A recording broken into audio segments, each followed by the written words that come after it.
ಈಗ ನೋಡ್ರಿ, if you hang around with 5 idiots, ಆರ್ಮಿಯವ್ರು ಯಾರು? ಆರ್ಮಿಯವ್ರು ನೀವೇ. ನೀವೇನ್ ಮಾಡ್ತಾ ಇದೀರಿ? ನಿನ್ನೆ ಒಬ್ರು ಬಂದ್ ಹೇಳ್ತಾ ಇದ್ರು, ಸರ್ ಇಲ್ಲಿ ಪಾರ್ಕ್ ಹತ್ರ ನಮ್ಮ ಅಂಗಡಿ ಇದೆ, ನಮ್ಮ ಅಂಗಡಿ ಯಾಕಾರು ಇಲ್ಲಿದ್ಯೋ ಅನ್ಸ್ಬಿಟ್ಟಿದೆ ನನಗೆ. ಏನು ಅಂತಂದ್ರೆ ಇನ್ನು SLC ಪಾಸ್ ಆಗಿದಾವ್ ಸರ್, ಅವು ವರ್ಷಕ್ಕೊಂದ್ 20 ಸರಿ ಪಾರ್ಕಿಗೆ ಬರ್ತಾ ಇದಾವೆ. 20 ಜನರ ಗುಂಪು, 20 ಜನರ ಬರ್ತಡೇ 20 ದಿವಸ ಇದೆ.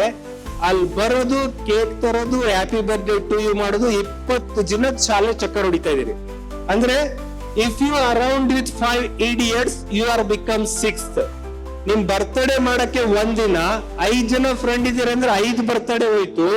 5 days of your education is gone. ಹಾಗಾಗಿ ನೀವ್ ಎಂತವ್ರ ಜೊತೆ ಇರ್ತೀರಾ ಆ ತರ ರೂಪುಗೊಳ್ತೀರಾ. ಇದು ನಾನ್ ಹೇಳ್ತಾ ಇರೋದಲ್ಲ, ಅಮೆರಿಕನ್ ಸೈಕಾಲಜಿ ಸ್ಟಡಿ ಹೇಳ್ತಾ ಇರೋದು.